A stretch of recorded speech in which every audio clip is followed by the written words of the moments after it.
হযরত খানজাহান আলীর মাজার শরীফ।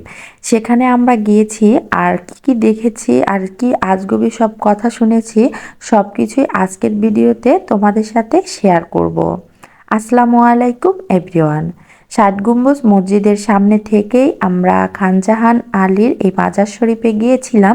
আর ওখান থেকে আমাদের কাছে ২০ টাকা ভাড়া নিয়েছিল। আমরা মেন রোডেই নেমে গিয়েছিলাম। আর এখানে এই যে গেটটা দেখতে পাচ্ছেন হযরত খানজাহান আলীর মাজার শরীফ।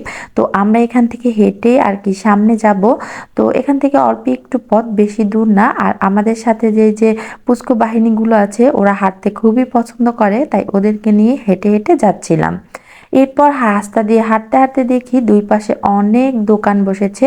আর এই দোকানগুলো সবসময় এখানে থাকে। এই যে ঝিনুকের মালা, অনেক ধরনের শপিস, খেলনা, তারপরে তসবি, তারপরে হচ্ছে এখানের যে আর কি মাজারের অনেক ধরনের মিষ্টি থাকে।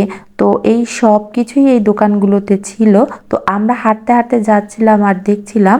আর আমাদের সাথে যে পুস্কো বাহিনীগুলো ছিল ওরা তো যেটা দেখবে সেটাই কিনবে। এই যে আমার ছেলেটা এটা কিনবো, সেটা কিনবো, এটা দাও, সেটা দাও, এরকমটাই করছিল। কোনো রকম ওখান থেকে নিয়ে চলে এসেছিলাম। তো এই পুতুলের দোকানে এসে আর ওদেরকে সামলানো যায়নি, ওরা এগুলো কিনবেই এরকমটা করছিল। তো এই পাশেই দেখে একটা দোকানে কাঠের অনেক জিনিস বিক্রি করছে। এখানে খুব ইউনিক ইউনিক জিনিস দেখতে পেলাম, তাই আমি একটু ভিতরে ঢুকলাম। এখানে যে অ্যাপেল সেট, গ্লাসের সেট, তারপরে এখানে হচ্ছে হামানদিস্তা, মানে অনেক কিছুই ছিল। তো সবগুলো একটু দেখছিলাম। এরপর আমার ছেলে ওখানে গাড়ি কিনবে বায়না করছিল, বুঝিয়ে সুঝিয়ে নিয়ে চলে আসলাম।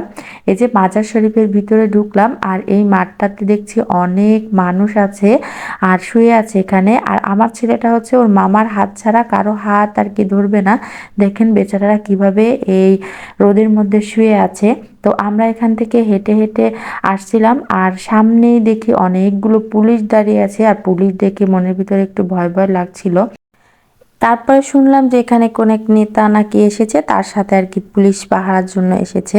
তো আমরা এরপর হচ্ছে ওখান থেকে আর কি এই যে দিঘিটা আছে, ওখানের বিশাল বড় দিঘি, তার ওখানে গেলাম। আর ওখানে নামতে নামতেই দেখি যে ওখানে অনেক লোক আছে যারা হচ্ছে কেউ বা হচ্ছে হাত ধুচ্ছে, ওখানে মুখ ধুচ্ছে, কেউ গোসল করছে, কেউ বা আবার মানে পানি খাওয়ার জন্য পানি তুলছে। এগুলো কি কারণে?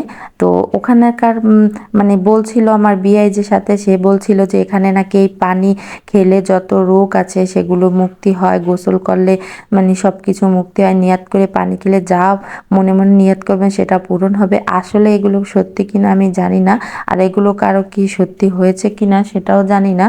মানুষ যে এখনো এত অন্ধকারে ডুবে আছে সত্যি আমি বুঝি না। যাই হোক, এটা যাদের যার মনের ও ব্যক্তিগত ব্যাপার, সেটা নিয়ে আর কথা নাই বলি। আর এই দিঘিতে নাকি বিশাল বড় একটা কুমির ছিল, আর কুমিরটা নাকি এখন আর নেই, মারা গিয়েছে। এরপর হচ্ছে মাজার শরীফের ভিতরে ঢুকেছিলাম।